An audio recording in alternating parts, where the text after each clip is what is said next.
ಇದೇ ರೀತಿ ಸಾಡೆ ಸಾತಿ ಅಷ್ಟೇ ಅಲ್ಲದೆ ಕುಜದೋಷ ಮತ್ತೆ ಇನ್ನೊಂದು ಕಾಳದ ಸರ್ಪದೋಷ, ಇದನ್ನೆಲ್ಲ ತುಂಬಾ ಮಿಸ್ಕನ್ಸೆಪ್ಷನ್ ಇದೆ ಜನಗಳಿಗೆ.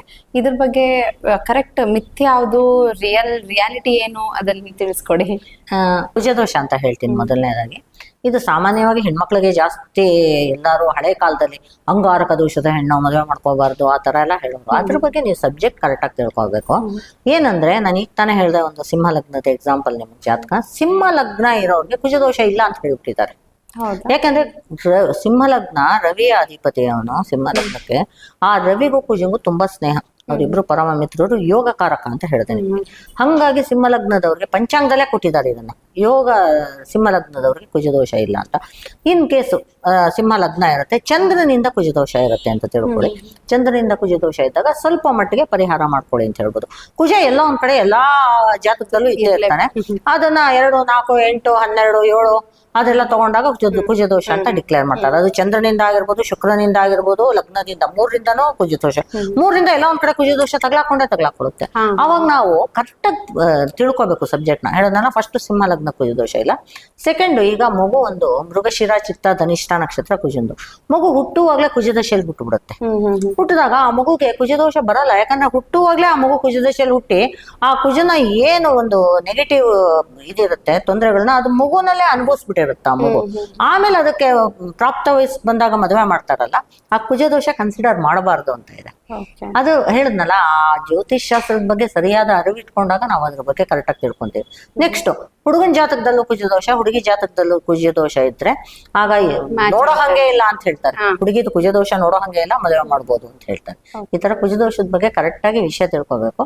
ಆಮೇಲೆ ಅದನ್ನ ಸಣ್ಣ ಸಣ್ಣ ಪರಿಹಾರಗಳು ಮಾಡ್ಕೋಬಹುದು. ಅದೇನು ನಾನು ಆಗ್ಲೇ ಹೇಳಿದೆ ನಿಮ್ಗೆ, ಸುಬ್ರಹ್ಮಣ್ಯಂಗೆ ಒಂದು ಅಭಿಷೇಕ ಕೊಡೋದು, ತೊಗರಿ ಬೇಳೆ ದಾನ ಮಾಡೋದು, ಒಂದು ಕೆಂಪು ವಸ್ತ್ರ ದಾನ ಮಾಡಿಸೋದು, ಸಣ್ಣದಾಗ ಒಂದು ಕುಜ ಶಾಂತಿ ಹೋಮ ಮಾಡಿಸೋದ್ರಿಂದ ಅದು ಹೆಚ್ಚು ಜಾಸ್ತಿ ಪ್ರಾಬಲ್ಯತೆ ತಗೊಳ್ಳೋದು ಅಷ್ಟಮ ಕುಜ ಇದ್ದಾಗ. ಲಗ್ನದಿಂದ ಅಷ್ಟಮ ಕುಜ ಅಥವಾ ಚಂದ್ರನಿಂದ ಅಥವಾ ಶುಕ್ರನಿಂದ ಇದ್ದಾಗ, ಚಂದ್ರನಿಂದ 50%, ಶುಕ್ರನಿಂದ 50%, ಲಗ್ನದಿಂದಾನೇ ಸ್ಟ್ರಾಂಗ್ ಆಗಿ ತಗೊಳ್ಳೋದು. ಆಗ ಸ್ವಲ್ಪ ಕುಜ 8ನೇ ಮನೇಲಿ ಇದ್ದಾಗ ಮಾಂಗಲ್ಯ ದೋಷ ಅಂತಾರೆ. ಸೊ ಆ ಟೈಮಲ್ಲಿ ಹೆಣ್ಮಕ್ಳಿಗೆ ಸ್ವಲ್ಪ ತೊಂದರೆ ಆಗಬಹುದು ಅನ್ನೋ ಒಂದು ಕಾರಣದಿಂದ ಸ್ವಲ್ಪ ಕುಜ ಶಾಂತಿ ಮಾಡಿಸ್ಬೋದು.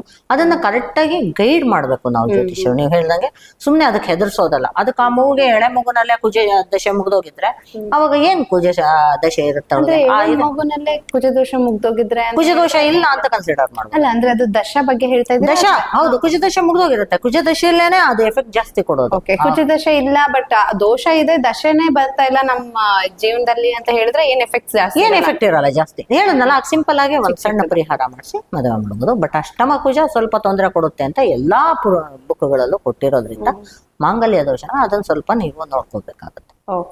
ಹಾಗೆ ಕಾಳಸರ್ಪದೋಷ. ಈ ಕಾಳಸರ್ಪದೋಷ ಅಂತ ತಗೊಂಡಾಗ ನೀವು ಅದು ರಾಹು ಕೇತು ಮಧ್ಯೆ ಎಲ್ಲಾ ಗ್ರಹಗಳು ಸೇರ್ಕೊಂಡ್ಬಿಟ್ಟಾಗ ಅದನ್ನ ಕಾಳಸರ್ಪದೋಷ ಅಂತ ಹೇಳ್ತಾರೆ. ಅದನ್ನ ಕರೆಕ್ಟ್ ಆಗಿ ತಿಳ್ಕೊಬೇಕು ನೀವು. ರಾಹು ಕೇತು ಅದು ಸವ್ಯ ಅಪಸವ್ಯ, ಅವರು ಚಲನೆನೇ ಅಪಸವ್ಯ ಮಾರ್ಗ ಅಂತ ಇರುತ್ತೆ. ಅದು ಯಾವ ಕಡೆ ಇದಾರೆ, ಒಂದು ಕಡೆ ಇದ್ದಾಗ ಕಾಳಸರ್ಪ ಯೋಗ ಆಗುತ್ತೆ, ಇನ್ನೊಂದ್ ಕಡೆ ಇದ್ದಾಗ ಅದು ಕಾಳಸರ್ಪ ದೋಷ ಆಗುತ್ತೆ. ಅದು ಯೋಗನ ದೋಷನ ಅನ್ನೋದನ್ನ ನಾವು ಕರೆಕ್ಟ್ ಆಗಿ ಅರ್ಥ ಮಾಡ್ಕೊಂಡು ಹೇಳ್ಬೇಕೆ ಹೊರತು. ಆಮೇಲೆ ಅದರಿಂದ ಸ್ವಲ್ಪ ವಿವಾಹ ವಿಳಂಬ ಅಂತ ಹೇಳ್ತಾರೆ. ಅದರಿಂದ ಸ್ವಲ್ಪ ರಾಹುಕೇತು ಶಾಂತಿ ಮಾಡಿಸೋದು, ಆಶ್ಲೇಷ ಬಲಿ, ಸರ್ಪ ಸಂಸ್ಕಾರ ಇವೆಲ್ಲ ಮಾಡೋದು. ಇದು ಹೇಗೆ ಹೇಳ್ಬೇಕು ಅಂತಂದ್ರೆ ಬರೀ ಜಾತಕ ನೋಡಿ ಹೇಳೋದಲ್ಲ, ಅವರು ಪೂರ್ವಿಕರು ಯಾರಾದ್ರೂ ಅವ್ರ ವಂಶದಲ್ಲಿ ಈ ನಾಗರಹಾವನ್ನ ಹೊಡೆದಾಕಿರೋದು ಅಥವಾ ಅದಕ್ಕೆ ಏನಾದ್ರು ತೊಂದರೆ ಮಾಡಿರೋದು, ಮನೇಲಿ ಹುಡ್ತಾ ಇರೋದನ್ನ ಹೊಡೆದಾಕಿರೋದು, ಈ ತರ ಮಾಡಿರ್ತಾರೆ. ಅದನ್ನ ನಾವು ತಿಳ್ಕೊಬೇಕು ಜಾತಕದಲ್ಲಿ. ತಿಳ್ಕೊಂಡು ಅವ್ರಿಗೆ ಪರಿಹಾರ ಹೇಳ್ಬೇಕು. ಅದೆಲ್ಲ 100% ಗೊತ್ತಾಗುತ್ತೆ ಜಾತಕದಲ್ಲಿ. ಮುಂಚೆ ಏನ್ ಮಾಡಿದ್ರು, ಹೌದು, ಅವ್ರ ತಂದೆ ತಾಯಿ, ಅವ್ರ ತಾತ, ಅವ್ರ ಮುತ್ತಾತ ಯಾರಾದ್ರೂ ಹಳ್ಳಿಗಳ ಕಡೆ ಇತ್ತು, ಅದ್ ಪಾಟ್ಲೆ ಅದಿರೋದನ್ನ ಇವ್ರು ಒಂಥರ ಅದು ವಿಷ ಸರ್ಪ ಅನ್ನೋ ಒಂದು ದುರುದ್ದೇಶದಿಂದ ಅದನ್ನ ಹೊಡೆದಾಕಿರ್ತಾರೆ. ಅದು ಪಾಡ್ಲೆ ಅದು ಹೋಗ್ತಾ ಇದ್ರೆ ಸುಮ್ನೆ ಇರ್ಬೇಕು ಇವ್ರು. ಅದನ್ನ ದುರುದ್ದೇಶದಿಂದ ನಮ್ಗೇನೋ ಮಾಡ್ಬಿಡುತ್ತೆ ಅನ್ನೋ ಗಾಬರಿಯಿಂದನೋ ಏನೋ ಅವ್ರ ಉದ್ದೇಶ ಕೆಟ್ಟದ್ದು ಒಳ್ಳೇದು ಅಂತ ನಾನು ಡಿಸೈಡ್ ಮಾಡಕ್ಕಾಗಲ್ಲ. ಯಾವ್ದೋ ಉದ್ದೇಶದಿಂದ ಅದನ್ನ ತೊಂದರೆ ಕೊಟ್ಟಿರ್ತಾರೆ. ಆಗ ಅದು ಆ ದೋಷ ಇಡೀ ವಂಶಕ್ಕೆ ಕಾಡುತ್ತೆ. ಅಂತ ಟೈಮಲ್ಲಿ ನಾವು ಅದನ್ನ ಪರಿಹಾರ ಮಾಡಬೇಕಾಗತ್ತೆ.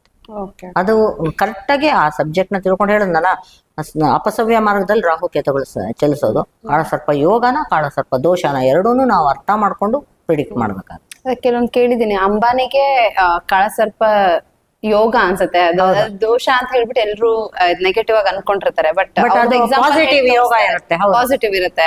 ಅದು ಎಷ್ಟು ಒಳ್ಳೇದಾಗುತ್ತೆ ಗೊತ್ತಾ ಕೆಲವು ಸತಿ. ಅದು ತುಂಬಾ ಅದನ್ನ ನಾವು ಸಬ್ಜೆಕ್ಟ್ ನ ಕರೆಕ್ಟ್ ಆಗಿ ಅರ್ಥ ಮಾಡ್ಕೊಂಡು ನಾವು ಪ್ರಿಡಿಕ್ಟ್ ಮಾಡ್ಬೇಕಾಗುತ್ತೆ. ಓಕೆ, ದೋಷಗಳ ಬಗ್ಗೆ ಮಾತಾಡಿದ್ವಿ. ಯೋಗಗಳದ್ದು ಹಂಗೆ ಇದೆ, ಎಲ್ಲ ಚಂದ್ರ ಮತ್ತೆ ಗುರು ಇದ್ರೆ ಗಜಕೇಸರಿ ಯೋಗ ಅಂತ ಹೇಳ್ಬಿಡ್ತಾರೆ. ಅದ್ರಲ್ಲೂ ಕೆಲವೊಂದ್ಸರಿ ಇರುತ್ತೆ, ಬಟ್ ಏನು ಅಂತದ್ದೇನು ಗ್ರೇಟ್ ಇವೆಂಟ್ಸ್ ಆಗಿರಲ್ಲ ಲೈಫ್. ಇದು ಗಜಕೇಸರಿ ಯೋಗ ಅನ್ನೋದು ನಿಜವಾಗ್ಲೂ ಒಂದು ಮಹಾನ್ ಯೋಗ ಜಾತಕದಲ್ಲಿ. ಅದು ಚಂದ್ರ ಗುರು ಇರೋದು ಅಂತ ತಗೊಂತೀವಿ ನಾವು.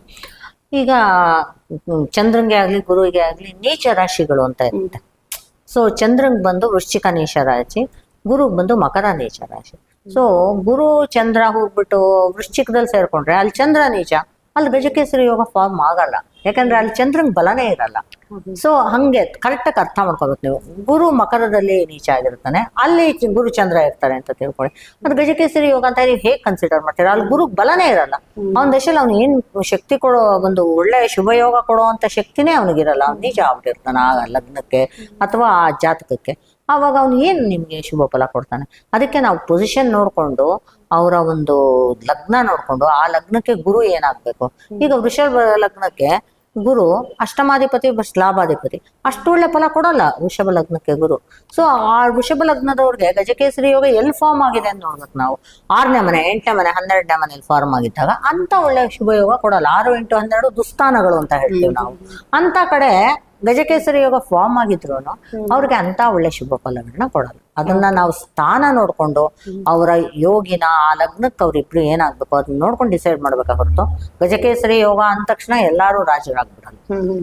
ನೀವು ಸನ್ಯಾಸ ಯೋಗ ಬಗ್ಗೆ ತುಂಬಾ ಈ PhD ಮಾಡಿದ್ದೀನಿ ಅಂತ ಹೇಳಿದ್ರೆ, ಸನ್ಯಾಸ ಯೋಗ ಬಗ್ಗೆ ಅಂದ್ರೆ ಏನೇನ್ ಕಾಂಬಿನೇಷನ್ಸ್ ಅಥವಾ ಹೇಗೆ ಕಂಡುಹಿಡಿಬಹುದು? ಒಂದ್ ಸ್ವಲ್ಪ ಏನಾದ್ರು ಜನರಲ್ ಆಗಿ ಹೇಳ್ಬೇಕಂದ್ರೆ, ಸನ್ಯಾಸ ಯೋಗ ಶುರು ಆಗೋದೇನೆ ಲಗ್ನ ಅಂತ ತಗೊಳ್ಬೇಕು. ಮೊದಲನೇದಾಗಿ ಜಾತಕದ ಲಗ್ನ ಅಂತ ತಗೋಬೇಕು.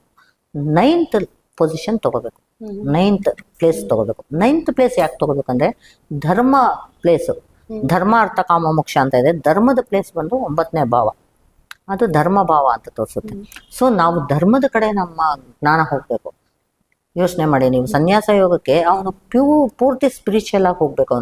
ಅವನು ಒಂದು ಕಾಮ ಕ್ರೋಧ ಮೋಹ ಲೋಭ ಮದ ಮಾಶ್ಚರ್ಯ ಅರಿಷಡ್ವರ್ಗಗಳನ್ನ ಅವನು ತ್ಯಜಿಸಿ ಅದನ್ನ ಜಯಿಸಿ ಹೋಗ್ಬೇಕು. ಅವನು ಅದ್ರ ಬಗ್ಗೆ ಅವನಿಗೆ ಆಸಕ್ತಿ ಹೋಗ್ಬಿಡ್ಬೇಕು ಪೂರ್ತಿ.